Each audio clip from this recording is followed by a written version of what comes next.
à tous, soyez les bienvenus sur le plateau d'INSEM. On est évidemment en direct comme chaque jour. Et au sommaire, aujourd'hui, Louis-Napoléon Mattei part à la reconquête du monde. C'est Stéphane Oven-Pourrigne, le PDG de l'entreprise, qui va nous parler de cette épopée, de cette marque légendaire, souvent imitée et jamais égalée.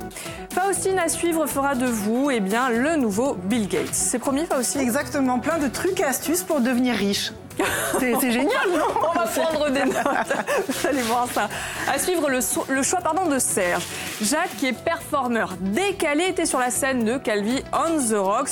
Alors, il a une drôle de coupe de cheveux, on le découvrira tout à l'heure. Et enfin, à 13h, vous avez tous entendu parler de cette polémique. Un bateau de croisière polluerait plus qu'1 million de voitures. Qu'en est-il vraiment de la pollution de l'air liée au passage des bateaux? Réponse avec Jean-Luc Savelle, qui est le directeur de Qualiter Corse. Si vous avez des questions à lui poser, n'hésitez pas à nous appeler en direct au 0800 3x0 900 ou à nous écrire sur Facebook. Je pense que le sujet a déjà suscité pas mal de réactions. N'est-ce pas, Faustine? Beaucoup de réactions même. Ça a déchaîné les esprits. Les passions. Ah oui. Allez, tout de suite, on part sur une autre aventure avec le Cap Mattei. C'est parti.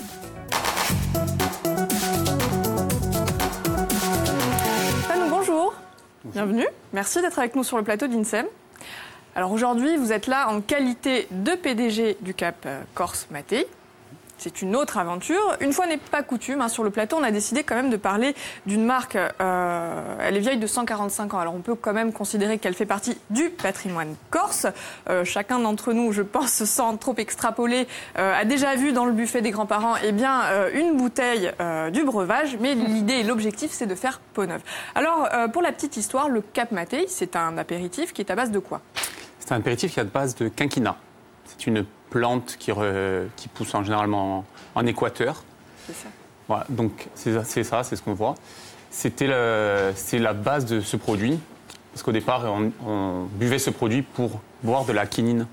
Il est à base de quinine. C'est-à-dire? C'était pour pallier à certaines maladies.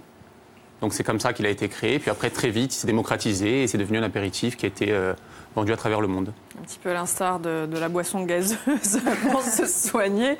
Donc c'était un médicament. Qui était Louis-Napoléon Mattei? Louis-Napoléon Mattei était le créateur, qui a été la personne qui a inventé la recette et qui l'a fait connaître à travers le monde. 145 ans. 145 ans, c'est ça. C'était l'année des 145 ans. Il a réussi à le faire connaître dans le monde entier. Alors, pourquoi l'ambition aujourd'hui de faire renaître cette marque qui était un peu, j'allais dire retombée, pas en désuétude, je dirais pas jusque-là, mais qui était plus sur le devant de la scène? Bon, alors, elle n'était plus sur le devant de la scène parce que l'entreprise n'avait pas été transmise. D'abord, il y a eu Louis-Napoléon Mattei, puis son gendre François Mattei, qui s'est éteint en 1970. Après, il y a eu quelques péripéties. Et pour nous, c'était très important parce que c'est une marque qui est très connue à l'export. Aujourd'hui, on a des facilités quand même à la présenter dans différents pays grâce à toute la publicité qui avait été faite et puis tout ce qui avait été inventé par le créateur, que ce soit les objets dérivés ou tous les partenariats sur d'autres produits à base de Cap Mattei. Alors on verra au cours de l'émission que c'était vraiment un génie du marketing. Mais alors aujourd'hui, pour faire revenir cette boisson sur le devant de la scène, ça va passer par différents projets. Et le premier, c'est la boutique à Bastia. Alors pour nous, c'était très important que cette boutique soit inscrite au monument historique. C'était vraiment la base parce que tout le monde le pensait. Elle existe, tout le monde passe devant, tout le monde pense qu'elle était inscrite, mais ce n'était pas le cas. Et pour nous, il est important que cette marque reste ancrée et qu'elle reste la propriété des Corses. On voit les images justement de la boutique. Alors plus qu'une boutique, c'était l'inauguration. Vous avez vraiment conservé à l'identique le mobilier et la disposition d'époque. Alors oui, on a tout conservé à l'identique. On a retravaillé certains meubles de façon à ce qu'on puisse les utiliser avec les contraintes actuelles. Ouais. Mais tout a été suivi par un architecte des bâtiments de France afin que justement on puisse l'inscrire au monument historique. Donc la façade est classée. La façade est classée. Et l'intérieur? Et les volumes intérieurs aussi. Donc aujourd'hui c'est fini. On pourra préserver. Voilà, on ne pourra plus rien en faire d'autre que la boutique Hélène Mattei ou garder en tout cas les meubles et la façade. Donc ça c'est fait. Alors au-delà de la boutique et du mobilier, il y a aussi l'idée concept store, parce qu'il a fallu lui donner une âme à cette boutique. Pour ceux qui ne sauraient pas ce qu'est un concept store, je vous laisse expliquer. Bonne chance. L'idée d'un concept store, c'est de mettre en avant, on va dire, tout type de projet qui puisse être fabriqué de partout dans le monde. On a voulu vraiment essayer d'apporter quelque chose de nouveau et de présenter ces produits qui peuvent être ou des produits importés que nous avons sélectionnés, ou alors des produits qui sont fabriqués en Corse en partenariat avec des entreprises corses à l'effigie de Maté. Donc c'est des collections éphémères qui sont, comme le terme éphémère, vouées à être refaites tout le temps, modifiées, améliorées, et de permettre à d'autres personnes avec nous de s'exporter. Alors on appelle ça des collections capsules. Oui. Et l'objectif, c'était de mettre le fondateur en avant. On a quelques échantillons, parce qu'il y a beaucoup de choses qui ont été déclinées. L'idée, c'est que vous avez fait appel à des artisans locaux. Alors, pour une partie des produits, oui. Tout ce qui pouvait être fait en Corse grâce à des entreprises de qualité, hein. On peut les citer. Alors là, en exemple. En exemple, on a une bougie qui a été faite en partenariat avec Casaner. Pour nous, c'est très important, car quand on l'allume, ça sent le cédrat. Donc c'était cette odeur-là qu'on voulait faire que les gens puissent sentir quand ils étaient chez eux, redécouvrir. Parce qu'aujourd'hui, Maté, c'est vraiment il y a 2 produits phares. Il y a le Cap Corse et les cédrats confits. Donc avec des cédrats qui sont plantés dans le Cap, ou en tout cas dans tout le reste de la Corse, mais idéalement, c'est de continuer le partenariat en allant replanter des cédrats dans le Cap Corse. Recréer ce qu'avait fait le créateur Louis-Napoléon au début du siècle. Voilà. Alors là, il y a également du thé, des cartes postales. Qu'est-ce que c'est, un tapis pour jouer? C'est un tapis de jeu. C'est un des premiers produits dérivés qu'avait fait la marque Maté. Donc un tapis de jeu, il y avait les jetons, les cartes. On peut voir des petits calepins en liège. Il y a les cartes postales. Il y a le thé avec calisté. C'est pareil, c'est un thé à base de cédrat confit. C'est un Robios. Donc voilà, on a essayé de relancer ces produits et d'apporter quelque chose de nouveau, tout en restant accroché à l'histoire et à la tradition de Maté, qui était de parcourir le monde pour amener ce qui se faisait de meilleur. Et puis c'est une façon de donner une chance aussi à des artisans locaux de se faire un peu connaître via la notoriété du Cap Corse, du Cap Maté. Alors on va marquer une petite pause si vous voulez bien pour un autre défi, cette fois avec les téléspectateurs. Et oui, vous allez affronter Faustine. Exactement, Awad, Yellow, Radi, Diouga. Appelez-nous au 0800 3x0 900 et vous jouerez en direct. Attention, voilà, pas petite maintenant. piqûre de rappel. Exactement, vous jouez en direct au téléphone avec nous à gagner aujourd'hui. Un chargeur nomade France 3 Corse qui vous permettra de téléphoner un peu plus longtemps que d'habitude. Et quand vous n'aurez vraiment plus de batterie, peut-être que c'est le moment de lire. Notamment... Belle transition. Exactement. Bravo. Ce très beau livre de Romuald Royer qui s'appelle Magne, avec plein de petites recettes que l'on peut... spécialisé dans la finger food. Exactement, que l'on peut manger avec les doigts. Et ensuite, c'est l'heure de faire des devoirs. C'est le livre de Charles Caplette qui nous donne 50 idées pour aider notre enfant à faire ses devoirs dans la joie et la bonne humeur. Alors appelez-nous, c'est 0800 3x0 900. On l'a reçu en plateau lundi. Il nous a assuré qu'effectivement c'était chouette de faire ses devoirs. Je demande à vous quand même. Hein. Alors Faustine, vous avez décidé de nous coacher pour que l'on devienne de bons leaders, des chefs d'entreprise. Bill Gates n'a qu'à bien se tenir. Exactement. Alors la Corse aujourd'hui est riche d'entrepreneurs. Intraprendre, être un leader, simpadroni dish tout rôle, ou qu'est-ce que ça veut dire? Alors, à quel moment le gestionnaire financier rencontre l'humain? À quel moment l'un et l'autre deviennent les acteurs d'une réussite commune? Il y a des gens qui sont là pour nourrir l'idée que l'on se fait de la figure du leader. Et pour le coup, à du droit à du robe, à Mandia Perboy, je voulais vous parler d'un site qui s'appelle TED. TED, ce sont des conférences que vous connaissez peut-être, hein, sur tout un tas de sujets divers et variés, des conférences faites par des spécialistes, par exemple, les trucs et astuces pour individuer un menteur. Pourquoi, pour faire du bon travail, il faut le faire hors de son lieu de travail. Ou comment retenir... Commencez pas, je vous vois venir. Salut. Comment retenir son souffle pendant 17 minutes, top départ. Mais pourquoi faire? Chacun pourra y trouver quelque chose, que ce soit pour apprendre, se divertir ou les deux, ou éventuellement pour être un bon leader.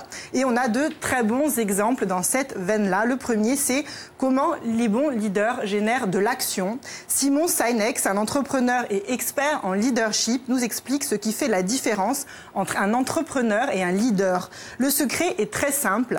Les gens n'achètent pas ce que vous faites, mais pourquoi vous le faites. Les gens achètent un idéal.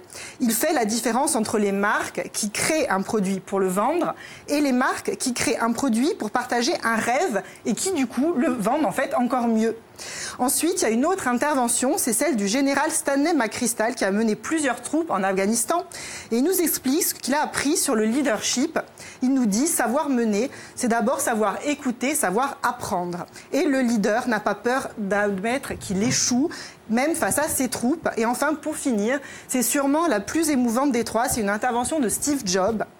Plus que de résumer les 2 premiers points, le rêve et l'échec, il nous raconte comment il est devenu ce qu'il est à travers 3 petites histoires. La première, c'est ce qui l'a poussé à laisser tomber l'université, sans quoi ceci n'existerait pas. Ce qu'il nous dit, c'est qu'un bon entrepreneur, c'est quelqu'un qui croit en quelque chose de plus grand et qui crée des connexions avec ce qui l'entoure. C'est clairement un show à l'américaine, mais ça fonctionne, ça pourra même nous tirer une petite larme. Enfin, sur moi, ça fonctionne en tout cas. Hein. Je vois. Alors toi, petit entrepreneur qui sommeille, on a bien mis Béour. Si tu veux gagner du fric, tu sais ce qu'il te reste à faire. Bravo, belle conclusion. Alors, qu'en pense le PDG ? Je vais écouter, je suis tout oui. Il y a déjà des choses que vous mettez en application ou pas forcément? Non, pas à ce niveau-là, je pense pas. On va essayer de travailler. Il y a la poursuite d'un idéal quand même. Il y a la poursuite d'un idéal, il y a le fait de vouloir faire un produit qui nous convienne, qui nous plaise. Et après, qui véhicule une image de la Corse. C'est vrai que c'est beaucoup plus facile à vendre derrière, mais c'est pas le but recherché, effectivement. Alors on peut considérer qu'en la matière, Louis-Napoléon Mattei était un précurseur. Pour beaucoup de choses, Louis-Napoléon Mattei était un précurseur, effectivement. Oui. En particulier pour le marketing. En particulier pour le marketing. Bon, après, il y a eu François Mattei qui a vraiment développé, mais déjà pour la création, pour les recettes. Parce qu'il faut s'imaginer que créer les recettes il y a 145 ans, c'était beaucoup plus difficile qu'aujourd'hui.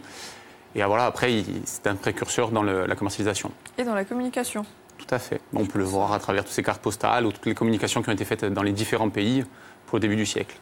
Alors, on va rappeler tout de même que vous êtes 3 actionnaires aujourd'hui à avoir œuvré pour redonner un nouvel essor à cette entreprise. Vous n'êtes pas seul. Non, c'est très important pour nous parce qu'on voulait vraiment donner un essor à cette entreprise, comme vous l'avez dit, et surtout lui permettre d'aller de partout dans le monde, vraiment de s'exporter. Et pour ça, il était important que chacun sache faire sa partie. Nous, en l'occurrence, vraiment la fabrication jusqu'à la mise en marché. Et après, on s'associait avec Dominique Challet de la brasserie Pietre et David Dedard du groupe des Boissons Corse. Parce que je pense que les 3 forces réunies vont nous permettre d'exporter ce produit. Alors avant de voir comment vous allez repartir à la conquête du monde grâce à l'exportation, on va faire une petite découverte musicale avec Serge. Il s'agit de l'artiste Jacques. Alors il a une drôle de coupe de cheveux. Il était venu se produire cet été à Calvi on the Rocks. On regarde à quoi ressemble ce petit prodige de la musique électro. Artiste génial et touche-à-tout inspiré, Jacques marque les esprits, pas simplement pour sa coupe de cheveux entre Bourvil et la pub de Chaussée aux Moines, mais par sa nonchalance de jour qui contraste avec sa suractivité sur scène la nuit, où il façonne un groove électro pointu et dansant à rien bancal qui fait tout son charme. Quelle était la facette du Jacques qu'on va découvrir ce soir? Ce soir, alors, je pense que je vais être dans un bon mood. Je me mets pas trop la pression. Donc c'est le Jacques pépouze, vacances, et en même temps chaud, j'ai bossé pour être là, donc j'ai des trucs à faire, quoi.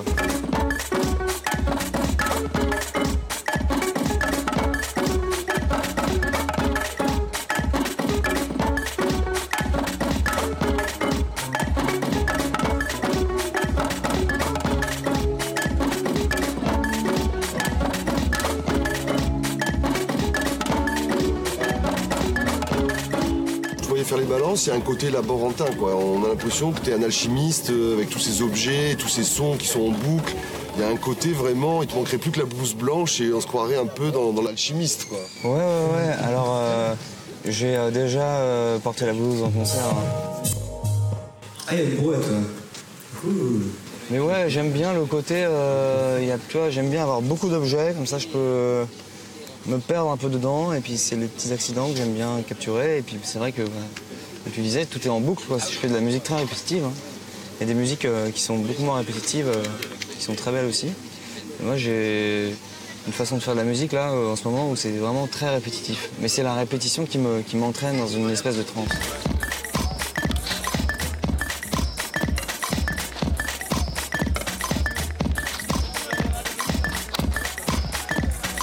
Jacques fait de l'électro, mais pour lui qui vient du rock, le principal quand il joue live, ce n'est pas le côté parfait des sons ou de la production, mais plutôt l'inspiration sur le moment. Aucun de ses concerts ne se ressemble, ce qui lui donne une place spéciale dans ce monde électro de plus en plus aseptisé et formaté.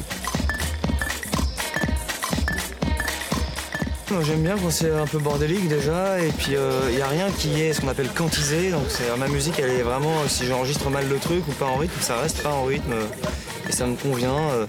Je pense que on a tous les mêmes qualités, mais ce qui fait la personnalité des gens, c'est leurs défauts, et j'aime bien garder les défauts pour, tu vois, pour faire une musique qui soit personnelle, quoi.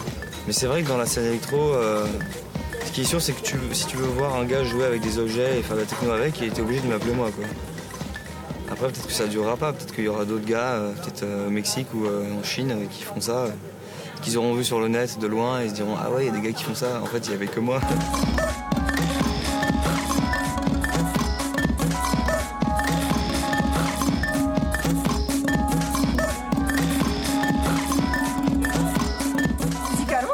Moi, je trouve. Ça lui plaît, hein. Ça lui plaît. Alors, le temps de se remettre de cette coupe de cheveux et de cette chemise psychédélique. Attention, ne vous fiez pas à sa blondeur candide. Elle a une plume acérée. Elle dépeint une drôle d'actualité qu'elle est seule à voir. Alors, évidemment, c'est drôle. C'est très drôle, mais c'est surtout parfaitement décalé avec la réalité. C'est le récap de Davia Bourgeois.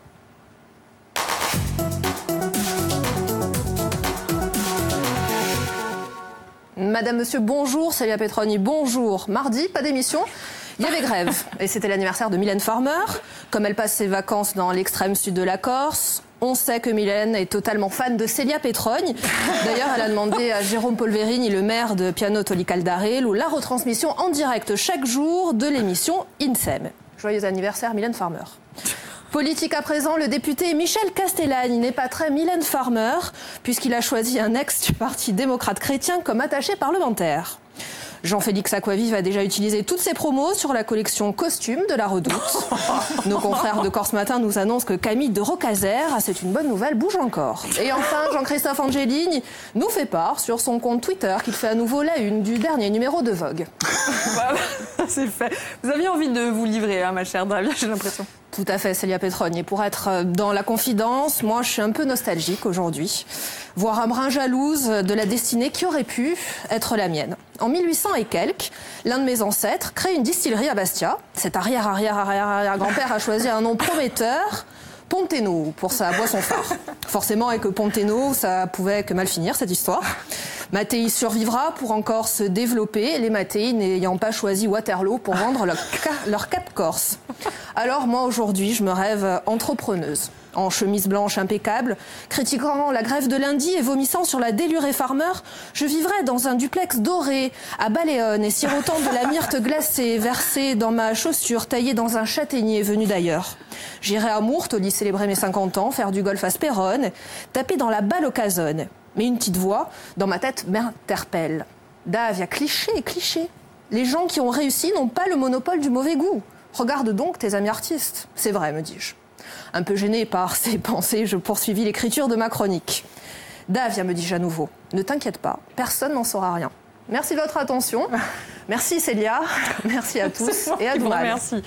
Donc des petites voix qui lui parlent dans sa tête. Hein. On est tous bien d'accord. Tout est fantasmé, évidemment. Et on va la retrouver demain pour un nouveau récap. Faustine, Marie-Ange a envie de relever le défi et de vous affronter sur un défi culinaire. Oh, m'affronter. Bonjour Marie-Ange. Bonjour. Ça va? Bonjour Marie-Ange. Ça va très bien. Très bien. Vous nous appelez d'où?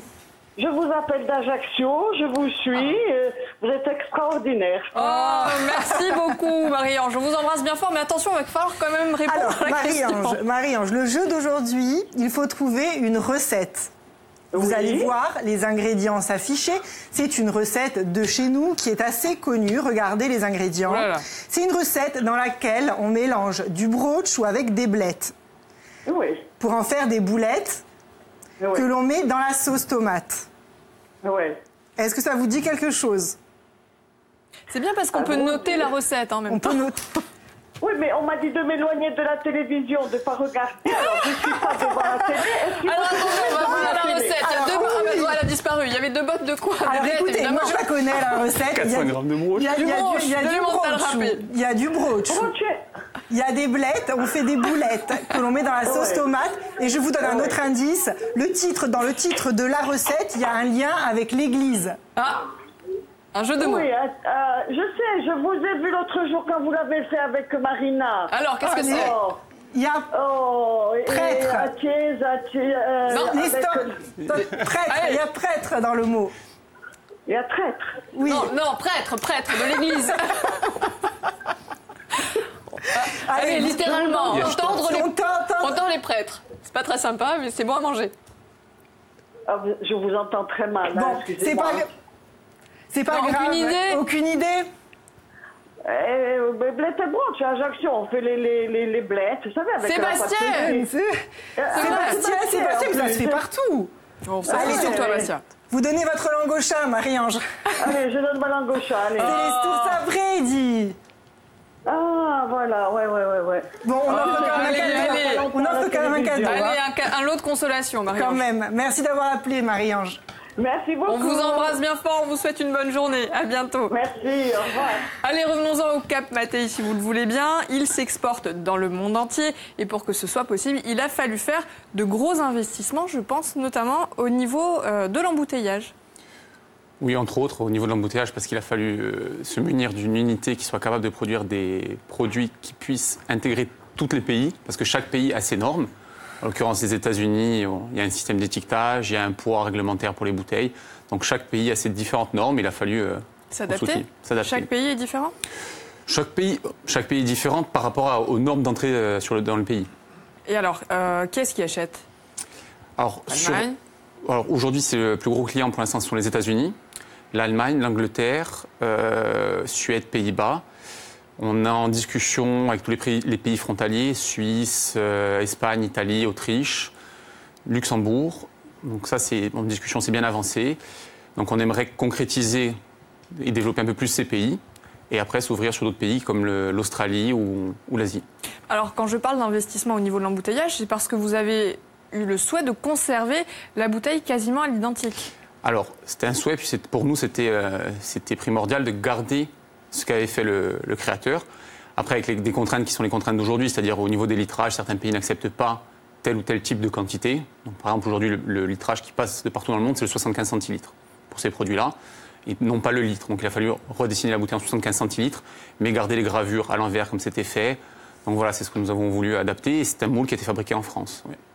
Donc ça, c'est également, j'allais dire, une performance. Alors, comment on fait pour se faire connaître au-delà de l'île, puisque finalement c'est une marque insulaire, j'allais dire une marque de fabrique, mais au-delà de la Méditerranée, est-ce que c'est plus compliqué? C'est plus compliqué, oui, de toucher les bonnes personnes, mais c'est du travail. Il faut aller sur tous les salons à l'export. Il faut rechercher les meilleurs importateurs, aller les convaincre, essayer d'avoir des rendez-vous. Donc pour ça, on s'est aussi doté, on a embauché une personne, un directeur export qui passe ses journées à essayer d'avoir des rendez-vous et à voyager. Après, c'est vrai que c'est un peu plus facile quand on a la marque Cap Corse Mattei, c'était une marque qui est connue. Et les bons dans chaque pays connaissent leur métier. Donc c'est assez, je ne vais pas dire que c'est facile de les rencontrer, mais en tout cas, on peut au moins les approcher et essayer de leur proposer les produits. Louis-Napoléon avait déjà commencé à travailler le monde. Alors, dépoussiérer l'image, évidemment, de cette marque quand même qui est associée, j'allais dire, à l'apéritif de nos grands-parents, ça passe aussi par refabriquer des recettes ou proposer des idées j'allais dire, d'apéritifs. Et ça, vous avez fait appel à quelqu'un. C'est pour ça qu'on a fait appel à quelqu'un, en l'occurrence une Corse, Florie Castellana, qui est au Sofitel d'Ajaccio. Et qui, récemment, nous avons eu la bonne nouvelle de savoir que le groupe Sofitel allait proposer le Cap Corse Mattei dans l'ensemble de ses hôtels, dans le cadre des apéritifs. Donc il y a une carte qui a été mise à l'honneur avec ce produit. Donc, et ça, il faut remercier Florie Castellana et le Sofitel de Portich. Après, c'est vrai qu'on s'est aussi adressé à des mixologues sur le continent et on a participé au Bar des Innovations à Paris qui a permis de présenter le produit à l'ensemble des mixologues mondiaux. Donc c'était une façon d'avoir un peu plus de visibilité sur le monde entier. Fanou, l'émission est bientôt terminée. On a coutume désormais de faire un petit exercice qui s'appelle le face-à-face. Vous allez voir, c'est très particulier et c'est Faustine qui s'y colle. Allez, venez, suivez-moi.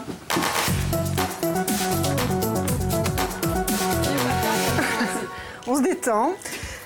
Alors Fanou, un entrepreneur, c'est quelqu'un qui voit loin, n'est-ce pas? Qui s'adapte, qui rebondit et qui sait changer de peau.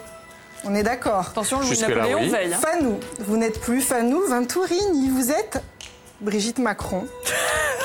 Vous venez d'arriver à l'Élysée, vous venez de poser vos valises. Brigitte, vos premières impressions? Sur la Corse ou sur la... Non, sur l'Élysée. Je sais pas, vous arrivez à l'Élysée, qu'est-ce que vous vous dites? Je me dis qu'il faut dépoussiérer. En l'occurrence, on a un président jeune, donc ça passe par là. C'est votre style de maison, l'Élysée, ou pas, Brigitte? Je pense pas, non.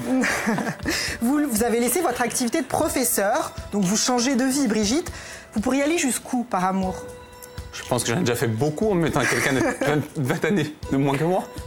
Brigitte, vous êtes première dame. Première dame, c'est important. Comment vous voyez ce rôle? Comme un rôle de mise en relation et un rôle de présentation et un rôle de faire rayonner la France à travers le reste du monde. Qu'est-ce que vous aimeriez faire en tant que première dame? Votre première action, par exemple? Faire en sorte que le quinquennat de mon mari réussisse. Justement, la Corse, ça vous parle? Qu'est-ce que vous lui conseillez à Manu? De recevoir le président de l'exécutif et de trouver avec lui les accords nécessaires au bon déroulement et au bon développement de ce pays. Bon, Brigitte, il y a un sujet qu'on est obligé d'aborder, je suis désolée, c'est la polémique autour de votre âge. Qu'est-ce qu'on ressent quand les médias se déchaînent contre soi? On est fiers, c'est qu'ils ont quelque chose à faire. Merci, ma petite Brigitte. Et bravo. Je vous en prie, vous pouvez revenir tous les deux à la table. Merci d'avoir relevé ce défi, Fanou. Et puis, on vous souhaite que l'entreprise dure encore 145 ans, hein, puisque vous êtes, et beaucoup plus d'ailleurs, oui, vous avez de l'ambition, puisque vous êtes reparti à la conquête du monde. Merci beaucoup, Faustine, pour ce face-à-face. À suivre, le flash de 13h présenté par Stéphane Houchiat. Et nous, on va se retrouver évidemment pour une dernière partie pour parler de la qualité de l'air. Ce sera Jean-Luc Savelli de Qualité Corse qui répondra à toutes nos questions. À tout de suite, merci.